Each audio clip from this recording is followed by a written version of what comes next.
Chapter Point 1 Cultivation Ranks. You are listening at Novel Full. Audio. Cultivation ranks stages of martial cultivation. 0 Muscle strengthening, 1.3 Body strengthening stage, _1 Organ enhancing, _2 Bone refining, _3 Vasodilation, optional, perfect body, 4.69 In human stage. _4 Full control, _5 Reflexes hastening, _6 Surrounding awareness, optional, perfect human, 7.9 Immortal path stage, _7 Core forming, _8 Core refinement, _9 Fission of the core / near immortal, optional. Perfect in human,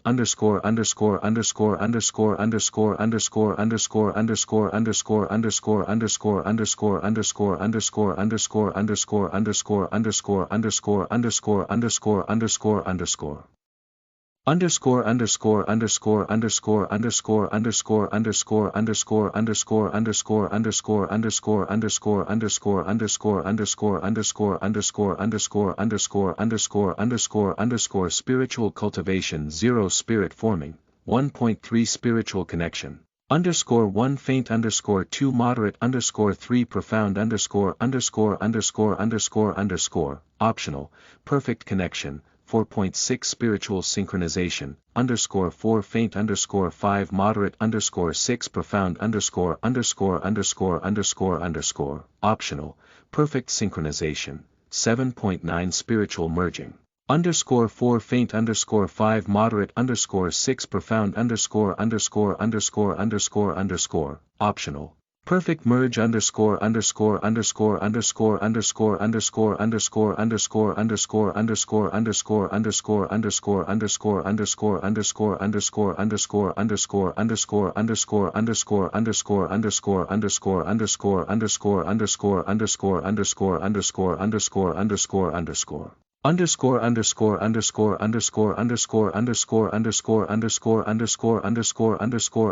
Later stages will be explained after being mentioned in the novel. Chapter 1 Daniel. You are listening at Novel Full. Audio. In a big prairie, stands an enormous solitary tree. This tree's trunk was large enough for a small group of men, had it been hollow, to hide inside it. Dozens of differently sized branches grew from it in all directions, making the tree reach a height of at least 300 meters at its highest point. Each of the tree's branches split into hundreds of leaf-covered twigs. Its foliage was thick, with colors that spanned from orange to red and dark brown. At its feet, a series of aggressive roots spread for meters, before sinking deeply into the dry leaves-covered soil. Inside the thick foliage, on a small branch which still sized half a meter from side to side, sat the figure of a young man. His physique was very lean, almost underfed. His black hair stuck to his sweaty face and hung down the sides of his head, as he leaned forward and tried to reach with his arm. His slightly small clothes stuck tightly to his sweaty body like a second skin. Grunts and mutters broke the sound of rustling leaves, as a pair of long yet thin fingers hung in the air, just centimeters away from a plump, odd-looking fruit. "Come on. Damn it!" growled the teenager, as drops of sweat streamed down his straight nose, and his skin explored every shade of red it can possibly turn into. For a few long minutes the teenager tried all he could to reach the fruit, but due to the sheer massive size of the tree, no other branch was closer to it than he already was. Unfortunately, the twig where the fruit was hanging, was too slim to support his weight. It is important to understand that this wasn't a simple fruit, as this wasn't a simple tree.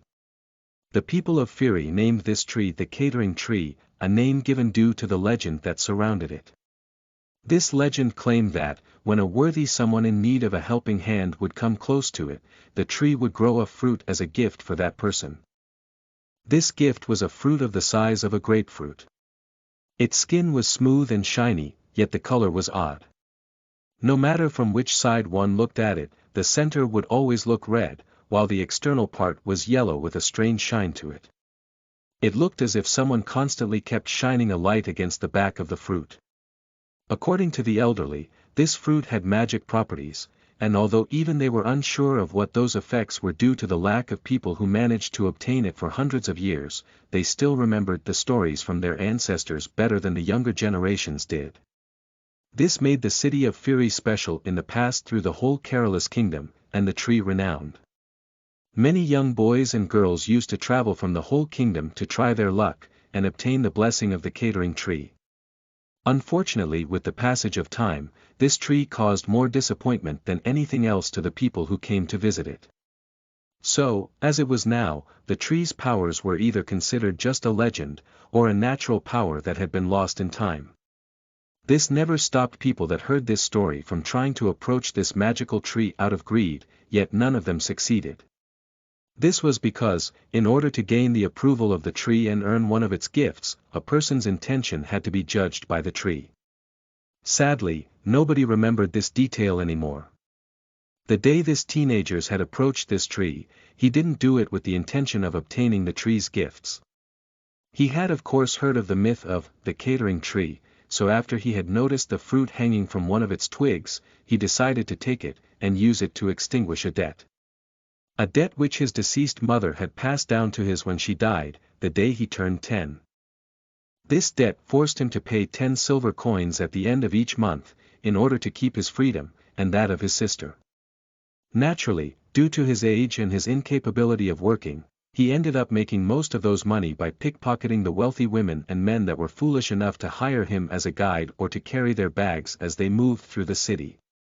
The city was big, and he had always been agile and fast enough to escape whenever he got caught. Unfortunately, his luck ran out when he stole from the wrong person.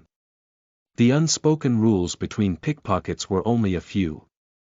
Never steal from a guard captain, never take too much from a single person, and finally, never get caught. That unfortunate day, he had managed to break 2 of the 3 rules within a minute. The reason one should never steal from a guard captain was simple. In order to become a captain of the city guard, one had to have reached the rank 4 of martial cultivation, which allowed them a superhuman awareness of their body.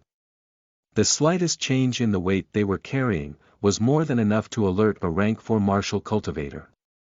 As one could have guessed, this young man's target, that day, was in fact, a guard captain from Algro, a city weeks of travel away from Firi.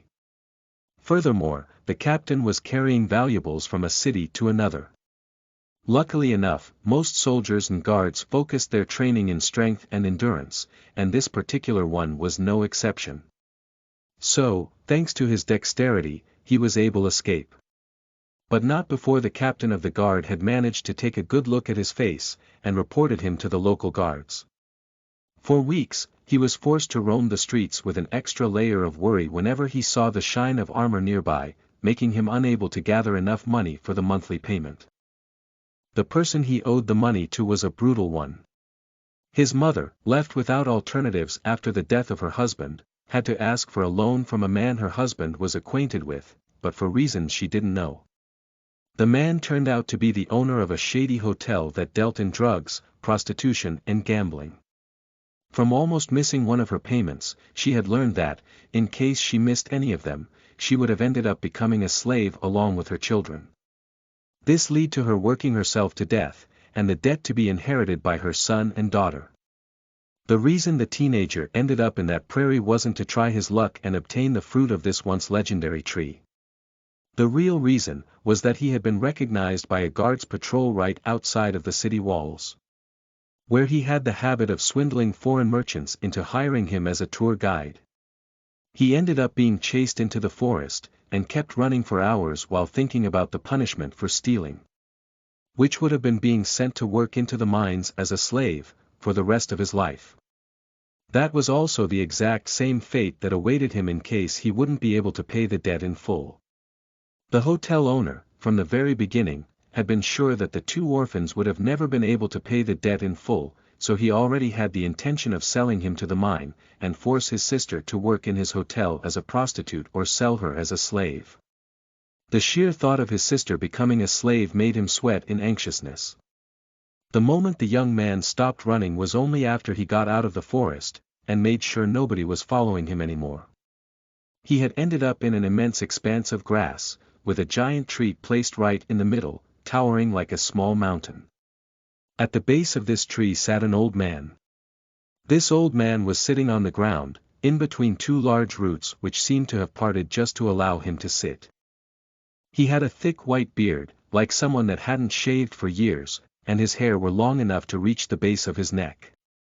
He wore a simple brown robe, like the one would imagine an old hermit to wear as he roams the woods. Yet, if someone were to look at this man from up close, they would notice that the robe was spotlessly clean, and that only his bare feet were covered in dirt. As this old man noticed someone approaching him, he lifted his head and looked up in the distance. A teenage boy was staggering from exhaustion towards the tree. As the old man's eyes landed on the teenager, a dim dark gold light shone on his eyes for a moment, before disappearing. Then, a gentle smile grew on his wrinkly face.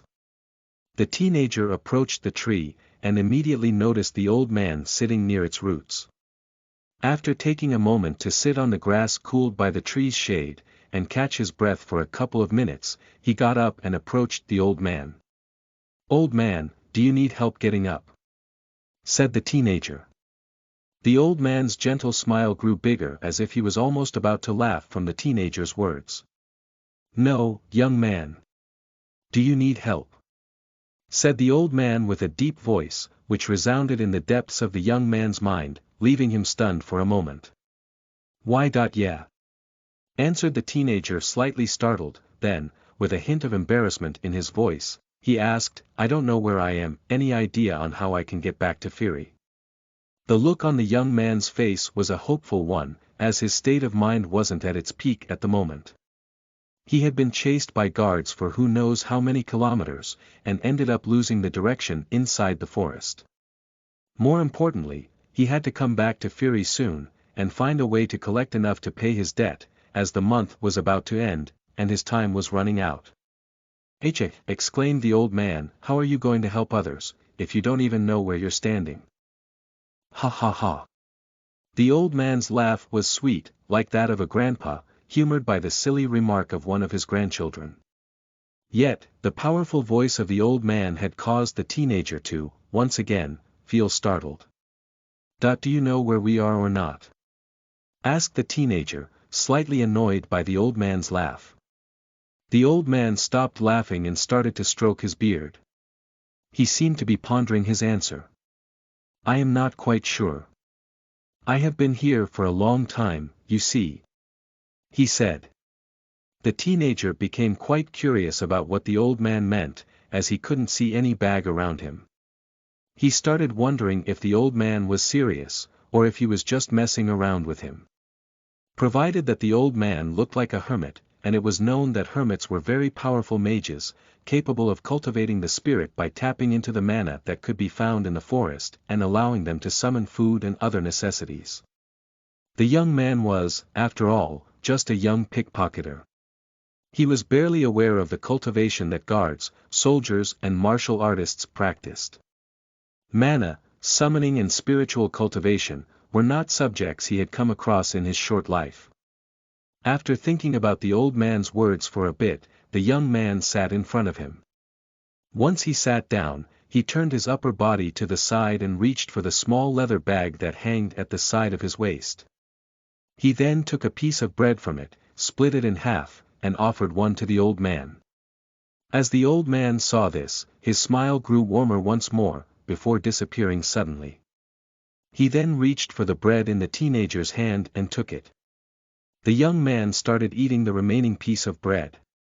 It was just a piece of bread, but he was happily biting into it while looking up at the big tree, which provided shade for him and the old man. His look was one of amazement. He failed to notice that the old man wasn't eating. "Your name?" asked the old man to the amazed teenager. Without taking his eyes off the tree, the teenager answered, "Daniel." Chapter 2 You are the tree. You are listening at novelfull.audio. "Daniel," muttered the old man to himself while looking at him with interest. He had noticed Daniel's casual attitude and the generosity in offering food to a complete stranger. He had also noticed the ruined state of his unfitting clothes, which made it clear that the boy was not living a good life. These thoughts came and went in the span of seconds, which Daniel spent admiring the beautiful tree, and its branches that extended right above his head. He could hear the chirping of birds, but he was unable to see any of them. He could hear the rustle of leaves, but he couldn't feel any wind. The tree was still as a mountain, and yet felt like the most living thing that he had ever set his eyes upon. After what seemed like minutes, he heard a voice which interrupted his admiring gaze. "Do you like the tree?" asked the old man to the still amazed Daniel. Without moving his eyes from the tree, Daniel answered, "Yes, what kind of tree is this?" I don't know if this tree has a kind. All I know of this tree, is that it has a single fruit hanging from one of its twigs. I would have tried to reach for it, but I am old now, and a fall from any of its lowest branches would kill me. "Perhaps you should try," said the old man in a gentle manner. Daniel kept looking upwards, almost refusing to take his eyes off the tree, and responded, "Just one fruit. Such a big tree. That's disappointing." The old man smiled underneath his thick beard, "It is not just a simple fruit. And this is not just a big tree. This is Yua," said the old man, with hints of pride in his voice. Daniel's attention had been piqued by the odd tone in the old man's voice, but when he finally looked down, the old man had disappeared. The shock of the old man disappearing stayed with him for a few seconds. He looked around, checking if the old man had just gotten up and left, but he found nothing. His look went back to the big tree. Still amazed by its sheer sight, he wondered what kind of tree was so special to deserve a name, and what kind of special fruit would its branches grow. His main concern was getting back to the city. It was starting to get late and the forest's beasts became fiercer at night, which made the forest a dangerous place to linger in for unranked mortals such as himself. Unfortunately, without a better option, Daniel was left with no choice but to climb the big tree up to the top, in hope to get a better view of its surroundings, and find his way home. The thought of obtaining the tree's fruit never crossed his mind, as the tree was so big that it would take him days to fully search it. Also, he had no idea of what the fruit looked like. Daniel approached the large trunk, and noticed the thickness of its bark. After making sure that it was solid enough to hold his full weight, he started to climb it right away. He had always been a good climber. His experience in running away from guards and angry customers had turned him into an agile city monkey, so it wasn't a problem for him to climb a tree, especially one so large, and with so many footholds. "Speed and agility will take you further than sheer strength," his father used to tell him. Strange thing said by a soldier at the second rank of the martial cultivation, thought Daniel while sighing. His father had been sent in the front line when Carolus had been at war with a neighboring kingdom. The numbers of the two armies was similar, but unfortunately, the outcomes of wars were decided by high-ranked martial artists and mages. A rain of meteors, summoned by a powerful dual elementalist mage, had decimated Carolus' army before the arrival of their strong warriors. Amongst the deceased, was Daniel's father. Daniel had always considered his father's death as a pointless one. He used to think that his father would have become a powerful man, as he had big dreams and wished to do good things in his life. Of course, whose father wouldn't be the strongest to a 6-year-old child? Daniel missed him dearly, causing him to be saddened whenever he recalled any of his words. However, his current state of mind was one of anxiousness, so he didn't let himself be caught by sorrow, not at this time. He had his big sister to take care of. His sister was 16 years old, very smart and just as beautiful. Their father used to overact while joking about thanking the heavens, and whomever was looking up for him from high above, for allowing his daughter to take her beauty and intelligence from his wife, and not from himself. They both missed those moments. When Daniel learned of the death of his father, he swore to himself that he would grow up into becoming a powerful warrior like him, and take care of his mother and sister. Unfortunately, sometimes destiny picked a person to which was going to pile it on. For years after his father's death, Daniel was only able to watch his mother work herself to death, the day of his 10th birthday. Daniel always felt guilty about his mother's death. For years, he had tortured himself with the thought that he could have done something to help that sweet woman to take care of their family, instead of letting her carry the weight by herself. This series of unfortunate events forced a 10-year-old kid to fortify his resolve into an indestructible one, and grow up into the young man he was now. He was in fact willing to die, before accepting that anything bad would happen to his sister. All these awful memories went through Daniel's mind, as he climbed the tree trunk, bit by bit. It took him 2.5 hours to reach the top of the tree, and it was already early afternoon. One of Daniel's prey were the rich merchants that arrived to the city early in the morning. He had gotten used to intercepting them a few meters away from the city gate, and offer his services to them. When he had got recognized by the guards, he had been forced to escape through the forest, and start a lengthy pursuit that lasted all morning. As he reached for the highest, yet unstable branches of the tree, he climbed over them and took a look at the scenery around.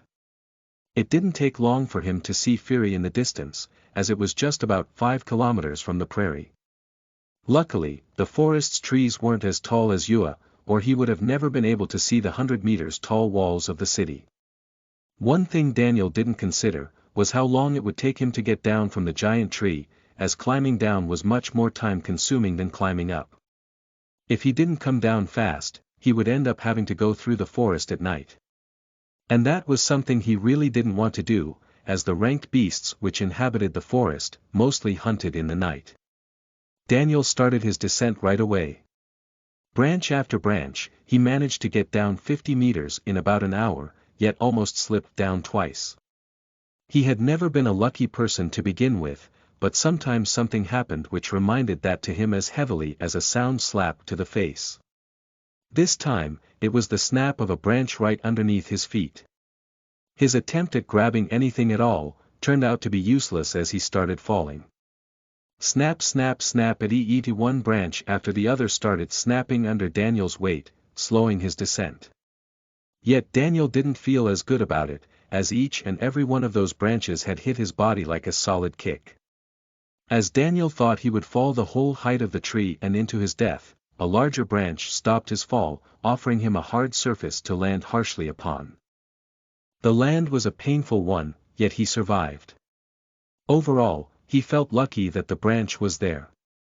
After checking his body, Daniel realized that none of those snapping sounds came from his bones, and that the only injuries he had were various bruises and some scratches. After popping the bones of his shoulders and lower back, he decided to get his bearings, and assess his situation. He had fallen for 50 meters, reaching about halfway through the foliage-covered part of the tree. That wasn't so bad. It saved me an hour, maybe I should try it again. Joked Daniel by himself, trying to lift his own morale. After fixing his clothes and rubbing the sore bruises on his body, he looked around for a safe branch to use to climb further down. He wasn't having much luck as most branches were too far for a safe landing, so, he decided to walk on the branch he was standing on towards the trunk, and climb the thick bark all the way down, or at least, until he would be able to find a better alternative. It was at this moment that he noticed it. Hanging from a twig, just a bit more than 1.5 meters from the branch Daniel was standing on, a grapefruit-sized fruit was shining dimly. It looked very similar to the miniature of a lunar eclipse. The words of the old man rang inside Daniel's mind, not just a simple fruit. Curiosity took over him, so he extended his arm as much as he could, and started reaching for the fruit. Of course, his bad luck kicked in as he realized that the part of the branch he would need to stand on in order to reach the fruit, was too thin to withstand his whole weight. It took him 10 minutes to wrap his legs around the branch, and slowly advance towards the fruit. When he found himself in the right position, he reached for the fruit once more. Just a couple of centimeters separated his fingertips from the fruit's smooth surface. He could have reached the fruit if he let go of the branch with both hands, but he would lose his balance with the slightest gust of wind. Nevertheless, he didn't want to give it up. He was so close to it, come on. Damn it!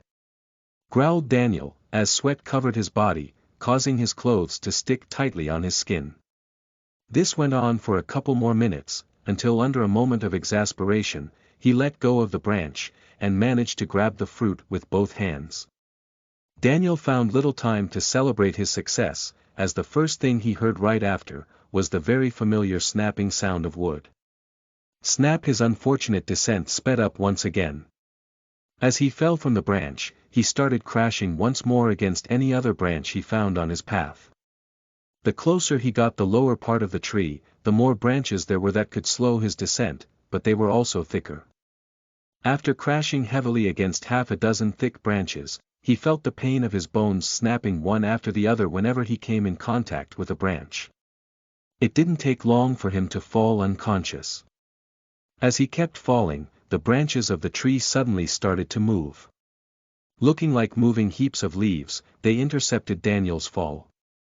At the same time, the roots of the tree started to crawl from underneath the ground like giant earthworms, and formed a huge slide whose highest point reached right underneath Daniel's falling body, right beneath the leafy part of the tree. He had reached the ground unconscious. The grapefruit-like fruit stuck tightly to his palm since the moment it had been picked from the tree. An old man stood nearby the unconscious Daniel. His dark gold eyes started to shine lightly, along with the fruit that Daniel was holding on to. A gentle smile grew on his face once again. When Daniel woke up, the first thing he noticed was that it was late evening. He got up and looked at his body in confusion. Confusion turned into shock when he noticed that none of his injuries were there. Be it the shallow scratches and the sore bruises from the first fall, or the bones he felt breaking before losing his senses. None of them was there anymore. He also noticed that the fruit was nowhere to be seen.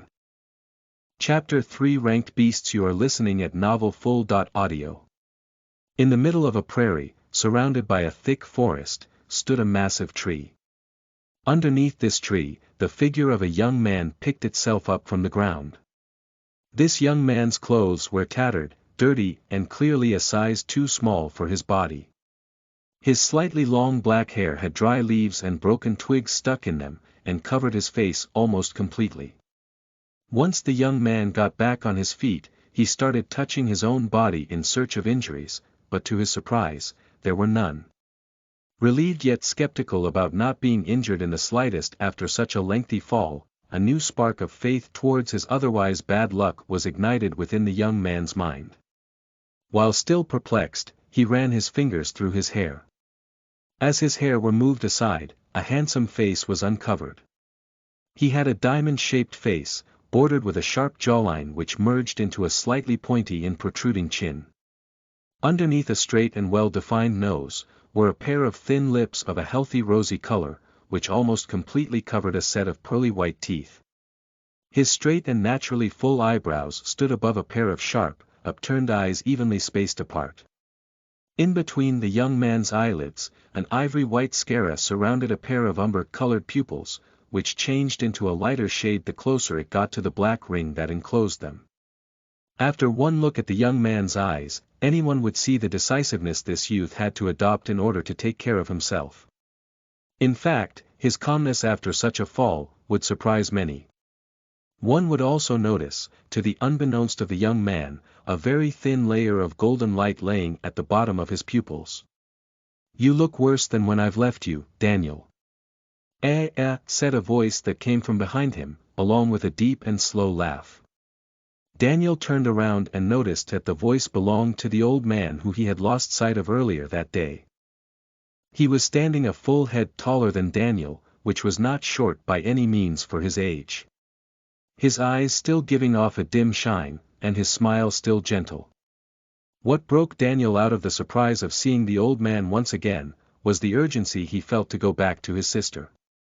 He hated leaving her alone, and the idea of making her spend a night in the city by herself, made him anxious.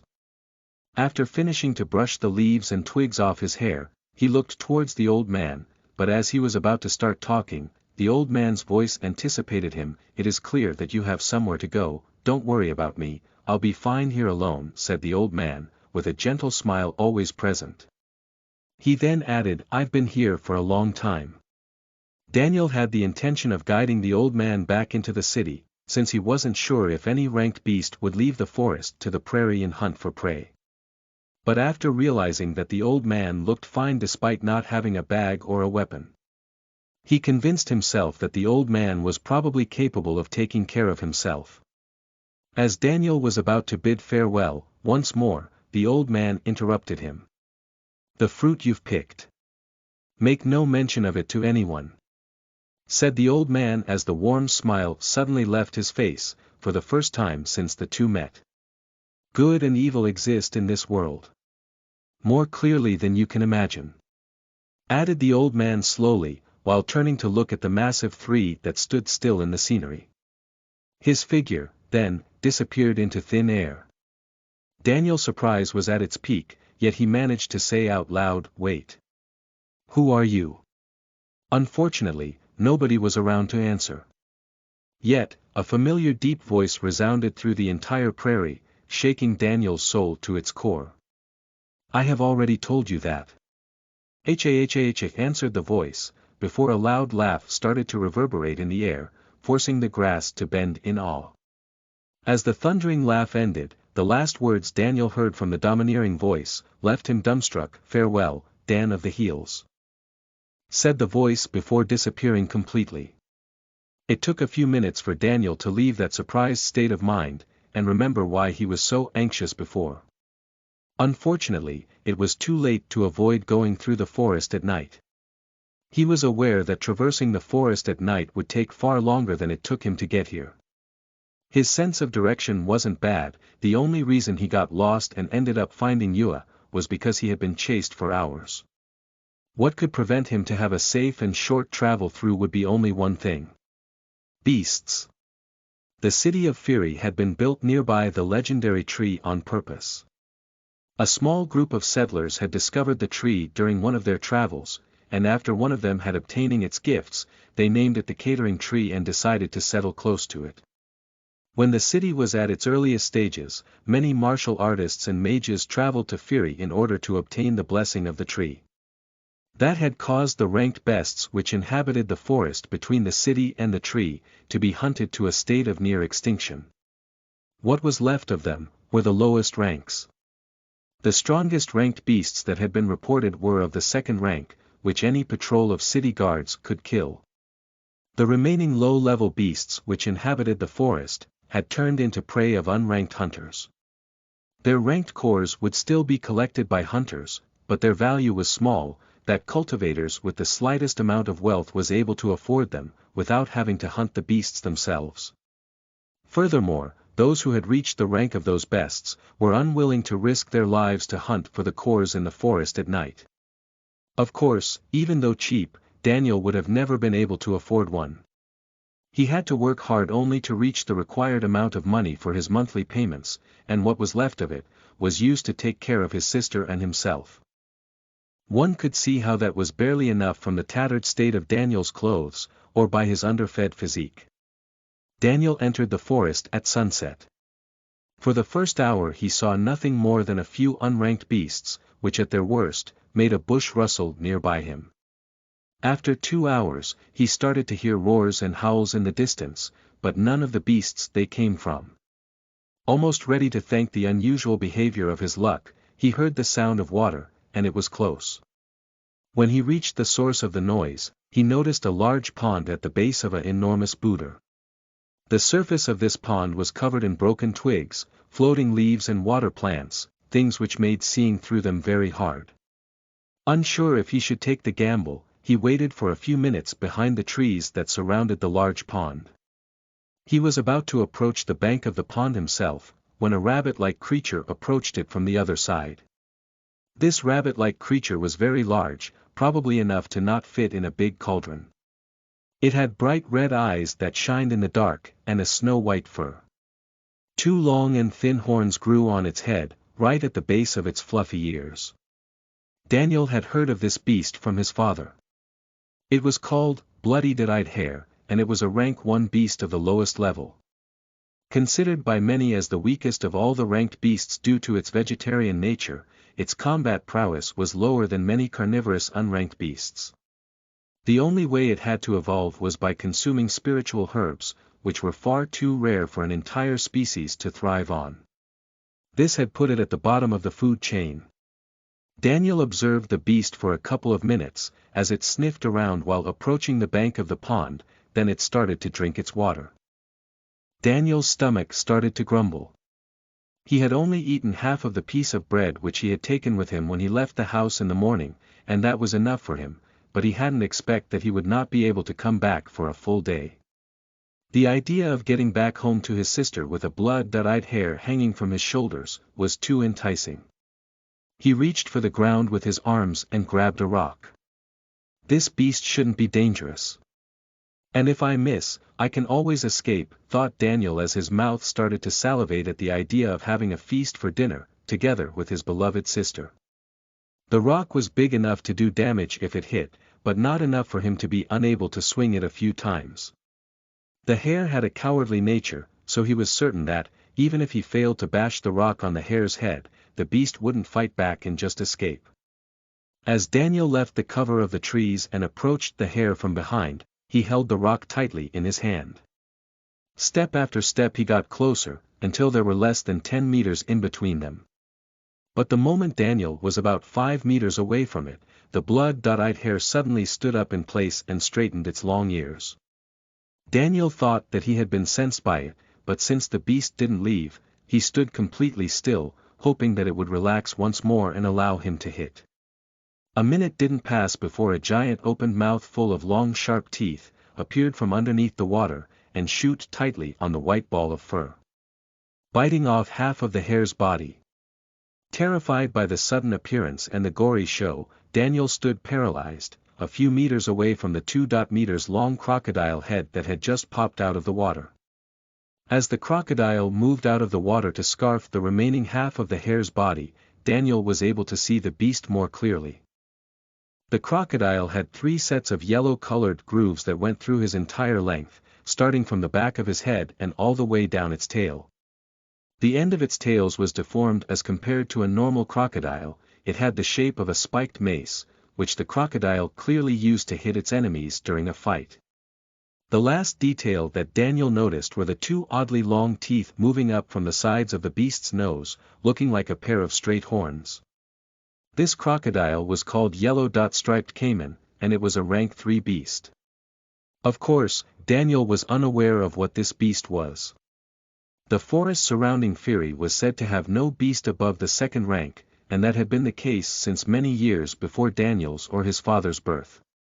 Inside Daniel's mind, the type of beast this crocodile was possibly the last thing he needed to know. His only thoughts were on how to escape this predicament. None of his muscles moved, as his eyes were stuck on the beast's teeth, which still dripped with the hare's blood. Crocodiles could stay still for a very long amount of time, so minutes passed as a young man and a giant crocodile looked at each other without moving. Daniel grew increasingly calmer, to a point where he was surprised to find himself angry at the giant crocodile for having stolen his prey. Of course, that thought came and left in the span of a few moments. His full focus was still on the crocodile's movements. After a couple more minutes of waiting, Daniel noticed the giant crocodile starting to slowly step back, and entering the water once more. Confident that the beast had given up on catching him, possibly because it didn't have the element of surprise, Daniel took a step back as well. Unfortunately, Daniel couldn't be more mistaken, as the moment he stepped back, the half-submerged crocodile sprung out of the water and rushed towards him. "Shit!" Daniel exclaimed, before turning around and taking off into the forest. Chapter 4 Battle Between Beasts. You are listening at novelfull.audio. Thursday thump, Thursday thump, Thursday thump. Daniel's heartbeat resounded heavily in his ears, yet unable to distract him from the loud noises which the large crocodile made while chasing him.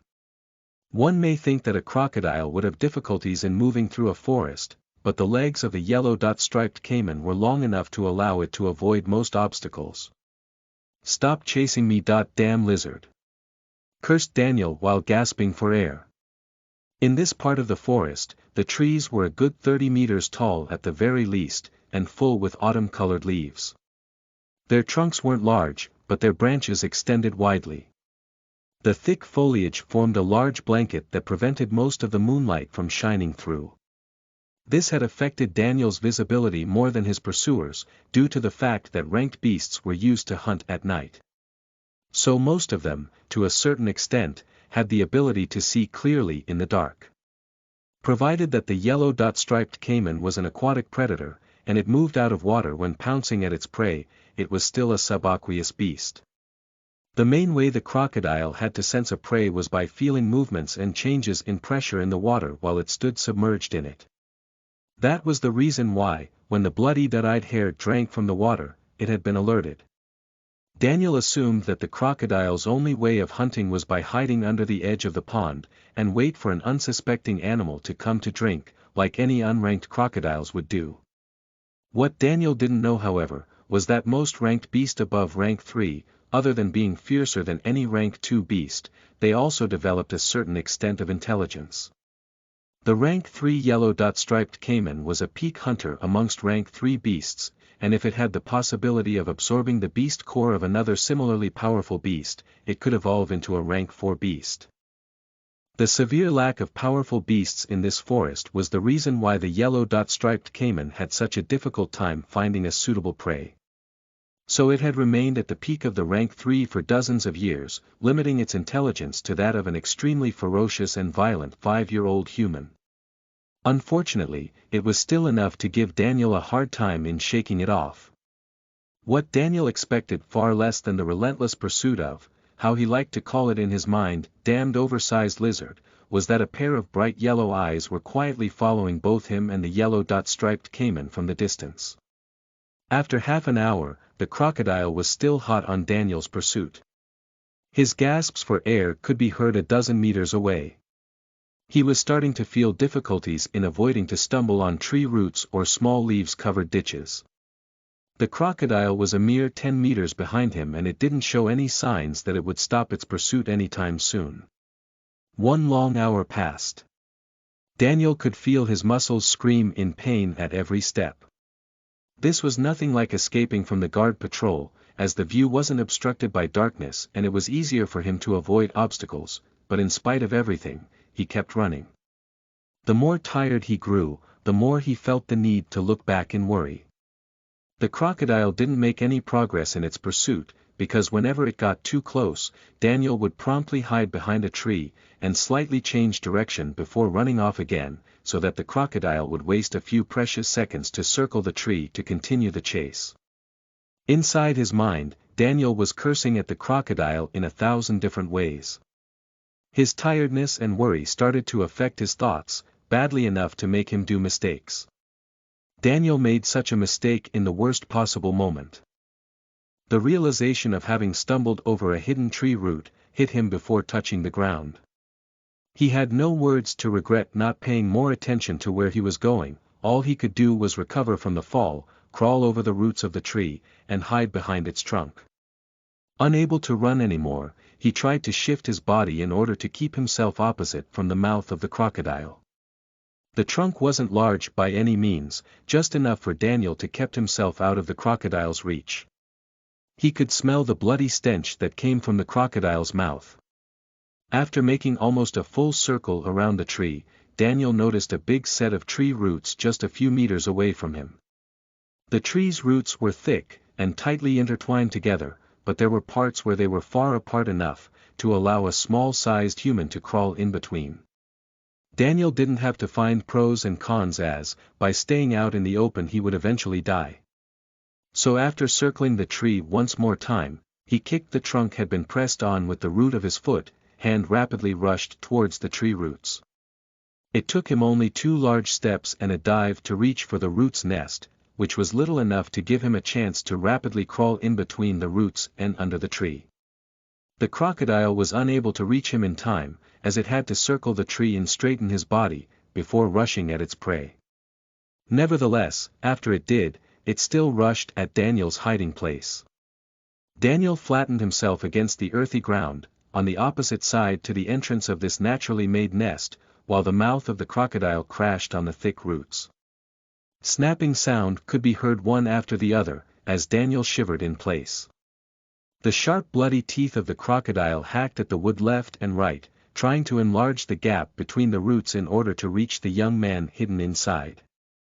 As Daniel was about to forego his courage and start to pray to whichever god he could think of, he heard a loud hiss coming from the mouth of the crocodile, whose big snout backed out as if it had given up on him. What Daniel heard afterwards made his skin crawl. A loud yet soul-shakingly deep growl rumbled in his head, followed by a loud roaring noise.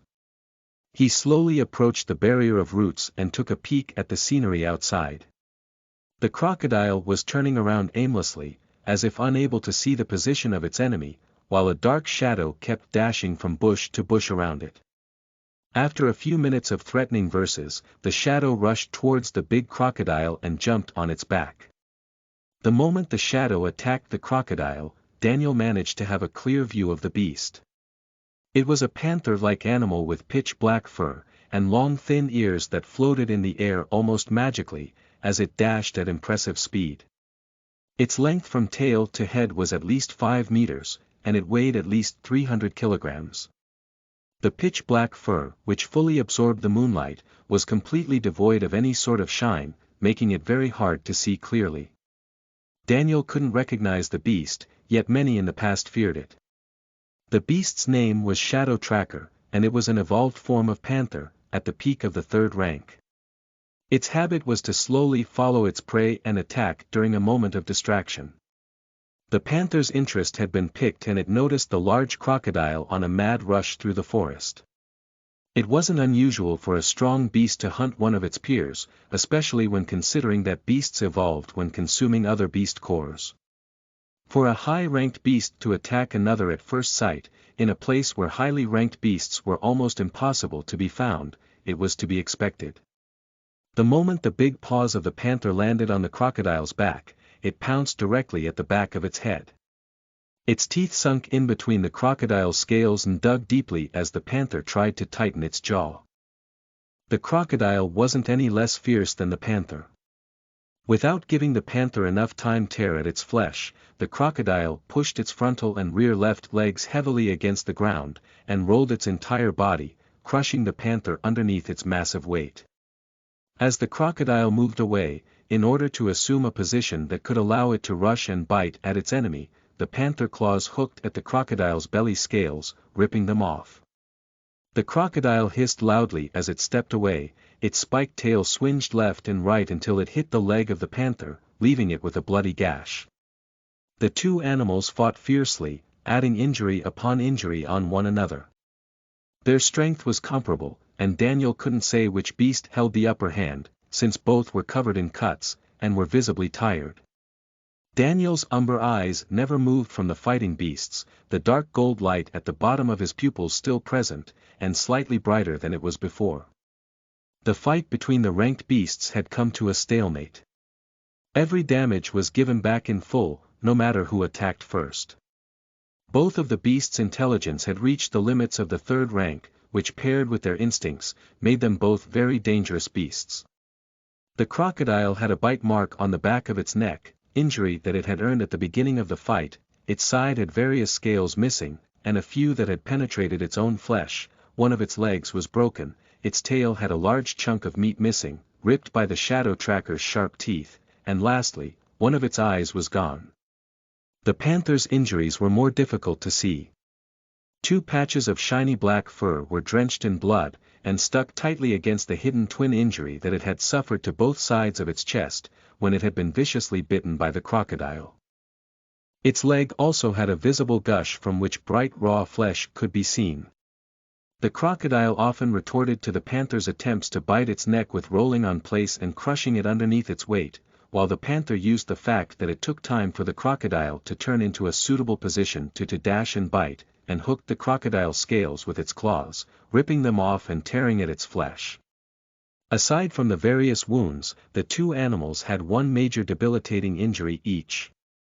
The crocodile's skin was covered in cuts and a good part of its scales were missing, the blood loss was nearing deadly levels. One of its legs was also broken, which made rolling and holding its full weight a very painful experience. On the other hand, while the panther could resist its fleshy wounds, its breath was visibly slowed.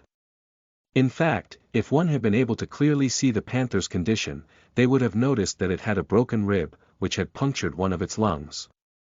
Daniel was sure that the battle was about to come to an end.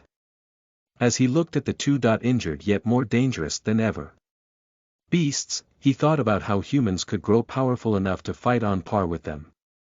His thoughts were interrupted by loud hisses and roars. The panther, which until now was staring at the crocodile while growling deeply, circled around the long body of the massive reptile. Before the crocodile could turn around and face the panther openly, its neck had already been bitten through.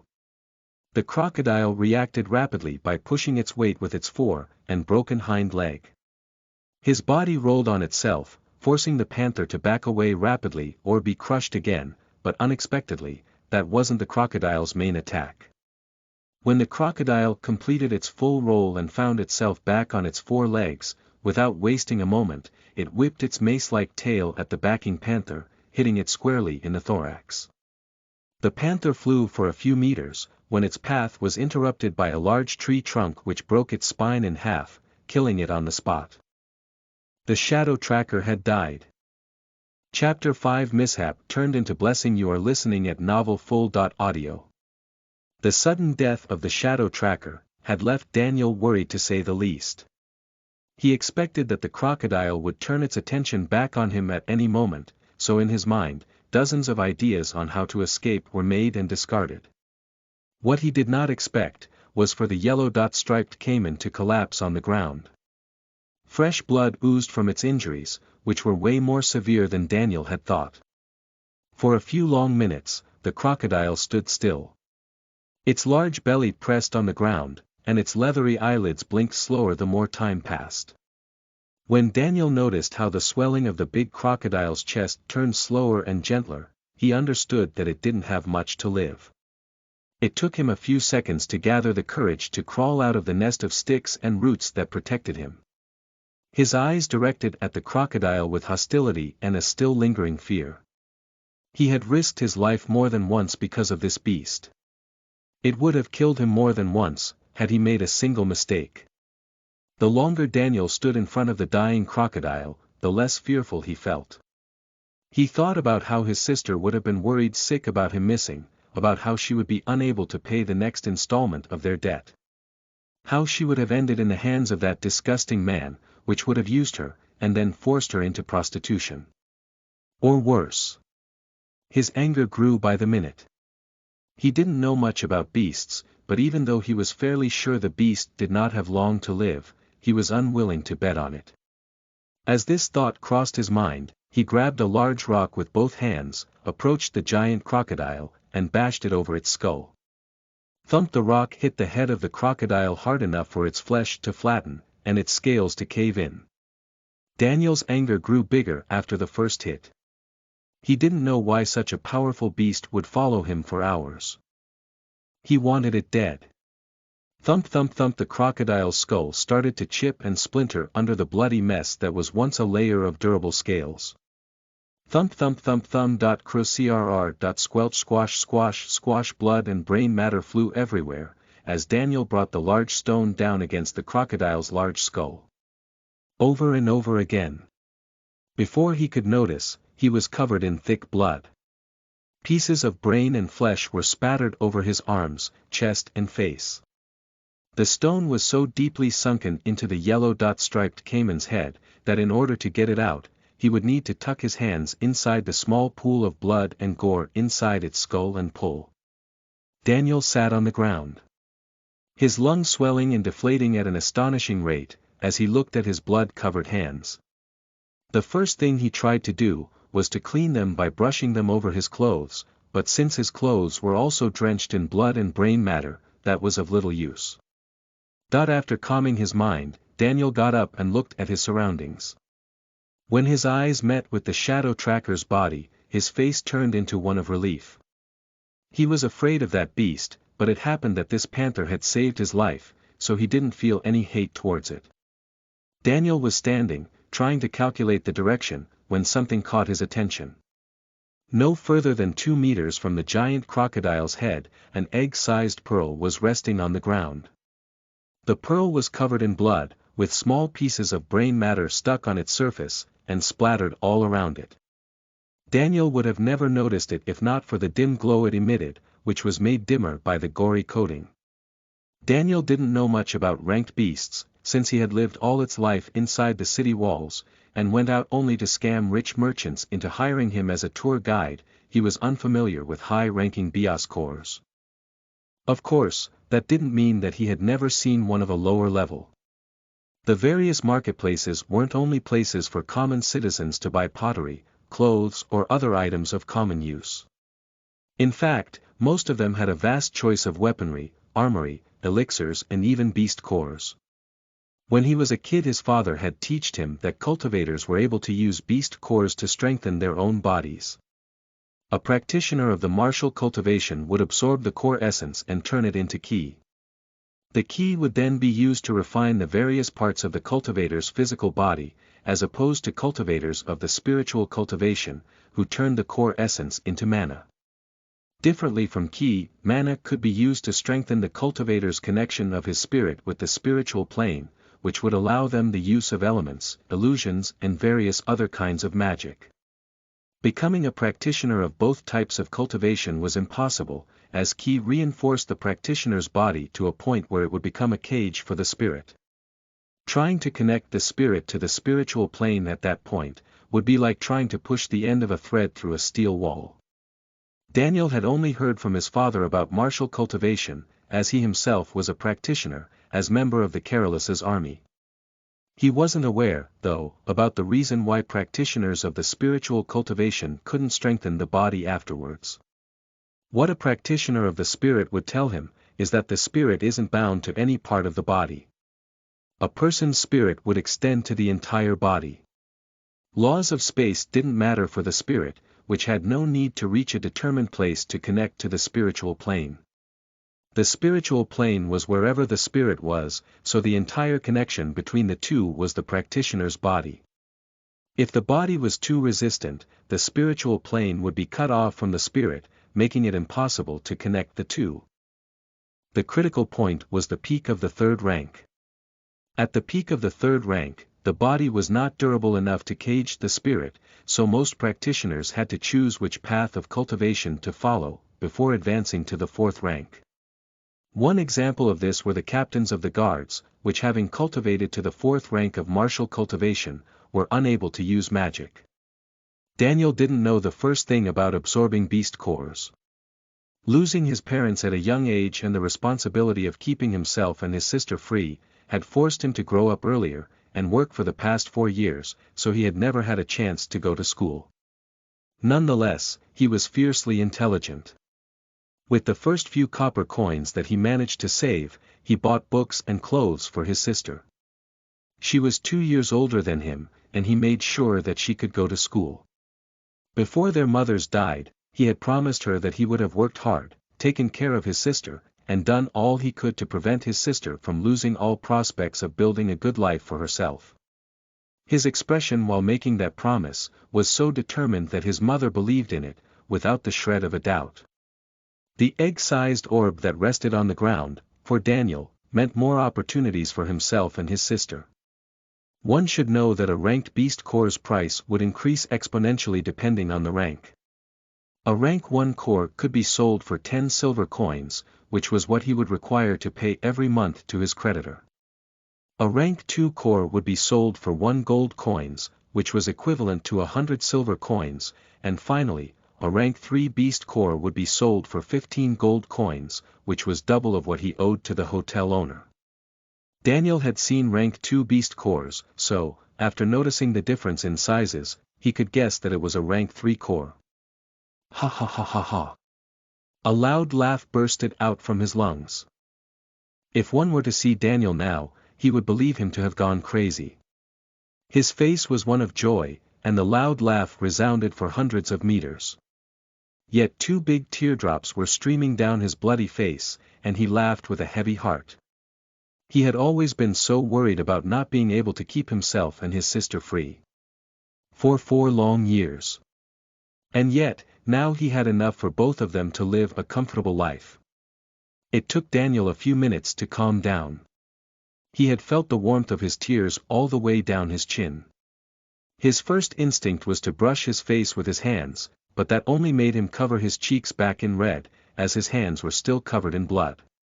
After noticing the blood still on his hands, he crouched on the ground and brushed his hands against the grass.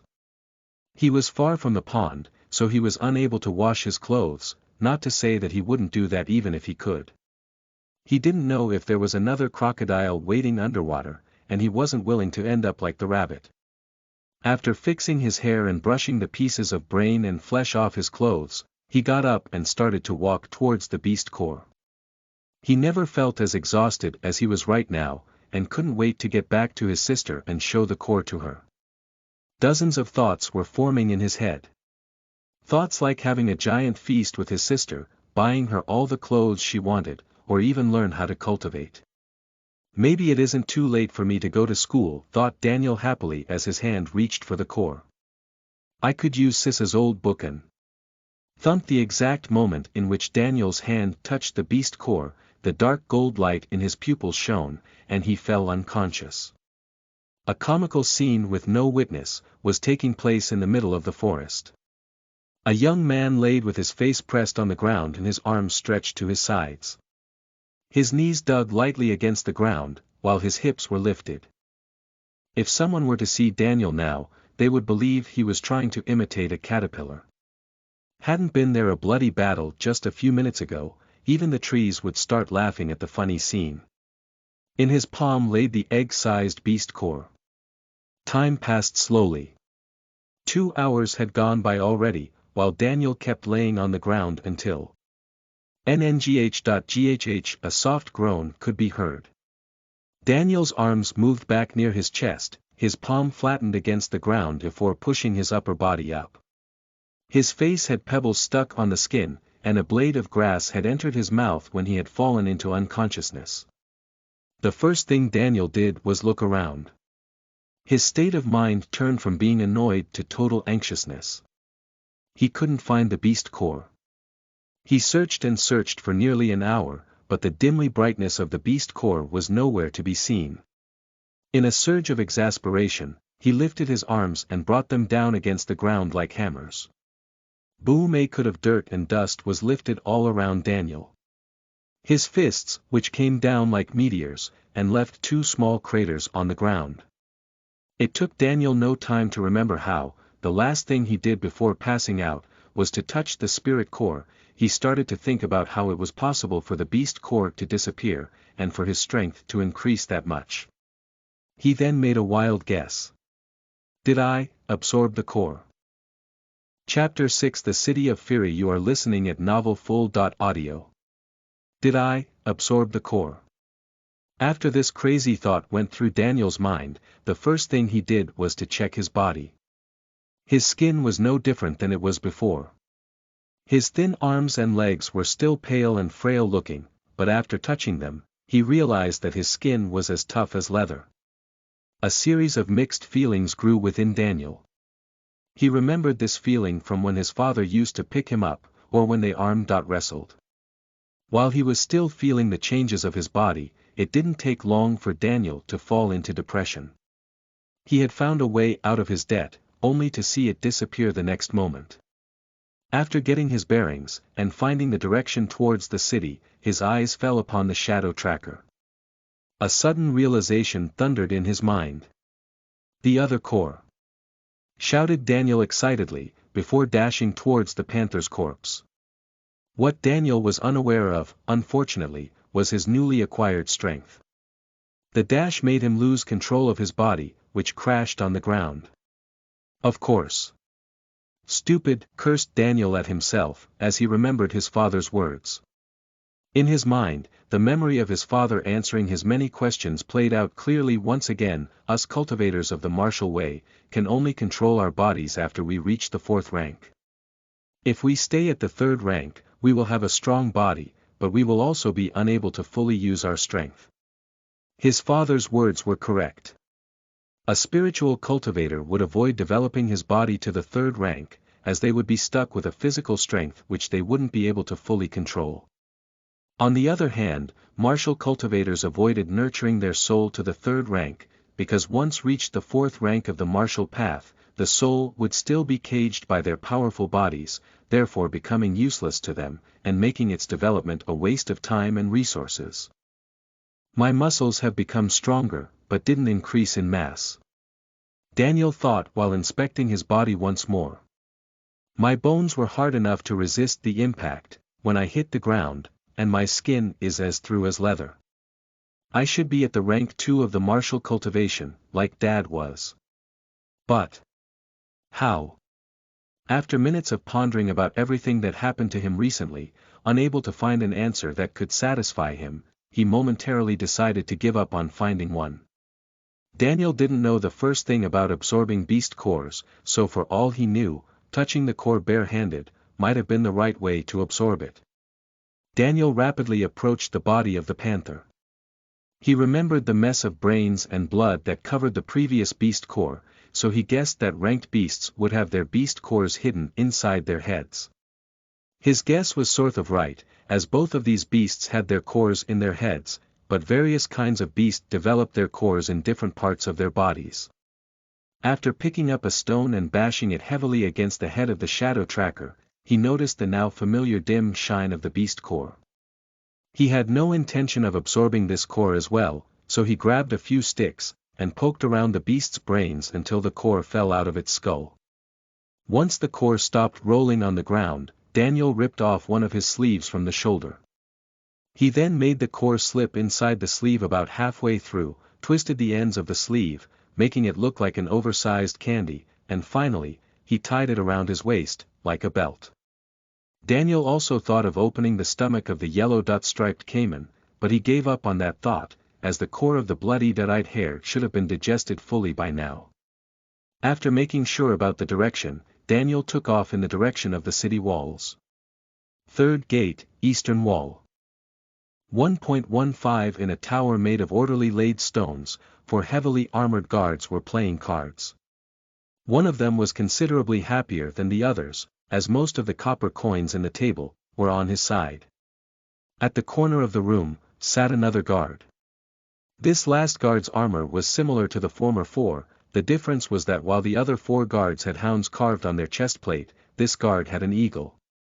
The guard with the eagle carved on his armor was reviewing some documents, while listening to the other soldiers playing cards. Suddenly, a man with an armor identical to that of the 4 playing guards entered the room. "Sergeant, there is someone approaching the gate," says the man. The sergeant put the documents down on the nearby table, and got up from his chair. He then followed while asking the previous guard, "How many?" "Sir, just one person. He appears young. A teenager," said the guard nervously. The sergeant's brows furrowed while looking at the guard. "You didn't just call me for a young man that snuck out the city walls at night, did you?" He then asked with a hint of anger. "No sir. He seems to be covered in blood," responded the guard almost in a state of panic. His look turned from one of anger, to an inquisitive one, and then into a curious one. "All right, show me." Outside of the tower's entrance, on the right, stood a massive gate. The gate had several different smaller gates within, which could be opened based on the space required for the incoming party to pass through. Parallel to it, stood a large grid of thick iron bars. In between the grid and the gate, 2 guards stood still at the far ends. One right outside of the tower's door, while the other stood in front of a massive wheel-like lever halfway buried into the wall on the opposite side. When the sergeant came out of the tower, he walked right in the middle of the grid and looked through. What he saw was a young man. His height did not exceed 1 meter and 70 centimeters. His clothes were in tatters, one of his sleeves was missing, and he was covered in dry blood. The sergeant looked at the young man for a few seconds, then said, "You better have a good reason for showing yourself at my gate. Covered in blood moreover. What's your name?" "Dan Heel," answered Daniel immediately, while feigning tiredness. The guard that was on watch duty and followed silently behind, asked to Daniel, "What happened to you?" Daniel looked at the guard, still pretending like he could fall unconscious at any minute, and said, "I was hired by a herbalist to find herbs in the forest nearby. When a beast attacked me, I was lucky to have been given a sickle to do the job, or I wouldn't have any other means to defend myself." This story had been prepared by Daniel on the way back. He would never openly admit to have survived the pursuit of a rank 3 beast, nor would he say that he was carrying a beast core of such level. The sergeant's furrowed brows softened slightly. He then looked at the guard on duty and ordered, "Let him through." The guard which was spoken to by the sergeant nodded, and then looked at the one on duty near the big lever. "Lift the grid," he said. The grid was slowly lifted by the guard until it came to a stop 10 meters above the ground. The sergeant looked at the young man moving closer and said, "If a herbalist instructed you to harvest herbs, you should have been near the edges of the forest. Why did you come back so late?" Daniel froze for a moment. "Sir, I tried to run away from the beast when I first saw it. But I was too foolish to pay attention in which direction I was running to. So I got lost. I've only managed to find my way and leave the forest minutes ago," responded Daniel nervously. The sergeant said nothing. He simply turned around and went back inside the tower. The guard on watch duty grabbed the keyring that hung at the side of his waist, and picked the smaller key from it. He then moved towards the lock, and after a mechanical sound, a door frame appeared in the massive wall-like gate. This door frame was just 3 meters tall and 3 meters wide, enough for 2 people to pass through next to each other, so it was the door that the watch opened for small groups of people to enter the city. Daniel didn't feel safe when passing through the gates. He had been chased by guards right outside of the second gate of the eastern wall. If any of those guards recognized him, he would be done for. His steps when he entered through the gate were fast to say the least. He was eager to go back home, see his sister, and clean himself up. The city of Fury wasn't the largest of the kingdom of Carolus, but it wasn't small by any means. Inside its inner walls, millions of people lived divided into different districts. These districts, which were based on social status, were, from lower to higher, the working, the merchant and the learned district. The working district was the largest amongst the 3 districts. About 3/4 of the entirety of Fury's population lived in the working district. To the northeastern side, there was the industrial sector. Hundreds of plants and factories had been built in the industrial sector, around which the workers, along with their families, lived. In the southern side, the main garrison and training grounds, of which surroundings were housed to most of the guards, low-ranking soldiers, and their families. In the western side of the working district were the slums, housed to the poorest of citizens. Lastly, in between these 3 sections were most of the working district's houses, shops, restaurants and hotels. It was called the commoners section. The merchant district was the second largest district of Fury, and it housed most of the medium-high-sized shops, markets of rareware, auction houses, schools and small sects. It was mostly inhabited by well-off people, wealthy shop owners and moderately rich, yet small families. Members of the working district that managed to accumulate enough wealth, were allowed to move into the merchant district after passing a credit check. The division of the merchant district was similar to the working district. To the northwestern side, the owners of the factories and industries lived. The southern side contained military offices, and was housed to most high-ranking officers of the army and city guards, while in the southeastern side, most auction houses and high-end shops resided. The area separating these sections was called the prosperous section, which, similarly to what the commoners section was for the working district, it contained most houses, hotels, shops, marketplaces, and residences owned by small families. The third and last district was the learned district. By far the smallest of the 3 districts, it contained schools of martial arts, sects, tribunals and government offices. The learned district also housed the highest-ranking officers of the military, large families, high-level government officers and the richest amongst merchants and citizens. Each district was divided by a wall. Daniel and his sister used to live close to the main garrison, but after their father's death, they had been evicted. Afterwards, their mother had asked for help to the hotel owner, which presented himself like a rich friend of her late husband, offering her enough money to move into the merchant district, where they would have had an easier life. What she didn't know, was that the hotel owner had his aims on her family. A young man could have been sold to the mines as a slave for 5 gold coins, where he would have worked to his death, while a young girl as pretty as her daughter was, could have been sold as a slave for 50 gold coins. As time passed, and their request to move into the merchant's district was still pending, her debt grew larger due to interests, while the loaned money also had been used to ensure their survival. 1 year after presenting the request, and they already didn't have enough money to move to the merchant district. 3 years later, she overworked herself to death. Chapter 7 Sua, The Tree's Son. You are listening at Novel Full.audio. It was 4:00 a.m. when Daniel finally reached his home. He had entered the city from the second eastern gate, so he had to cross the whole city to reach his house, which was in the outermost parts of the slums.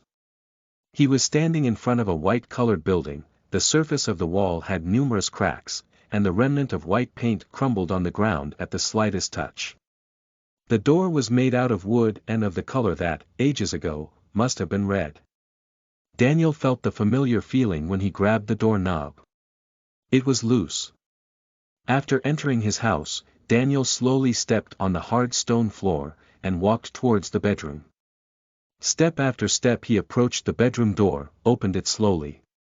Just enough to take a peek inside the room. Inside the room, a girl was sleeping on his bed. She had fallen asleep while hugging his pillow, her expression one of worry. Daniel's face softened as he looked at his beloved sister, and felt sorry for making her worry. He then closed the door of the room and left the house. People in the slums did not have a way to wash themselves within their houses. The only ways they had to clean themselves, was to fill buckets of water from the closest well, and take them to their houses, or even wash themselves in the street. What he and his sister were used to do, was to go to a bathhouse and clean themselves there. There weren't many bath houses in the slums, but luckily, they lived in the outermost parts, so they could simply walk to the commoners section, and take a bath in one of its numerous bath houses. For Daniel it had always been important that he and his sister were always clean. She went to school in the commoners section, and he didn't want her to be discriminated because she lived in the slums. That's why the first thing he did whenever he had money, was to make sure her needs were met. His sister had told him dozens of times to think more about himself. She even reminded him that his clothes were too small for him. But he always smiled and told her that he liked those clothes. After taking a bath, Daniel went back home, sneaked silently into the bedroom, and fell asleep on his sister's unoccupied bed. Slums, 12.10. Daniel woke up to the midday noise that came from outside the window. People shouting in the streets, and street sellers promoting their cheap wares as loudly as possible. What Daniel noticed first, was that his sister was gone. His bed had been made, and outside the bedroom, in the living room, a plate with cold bread and 2 cooked eggs on it was waiting for him over the table.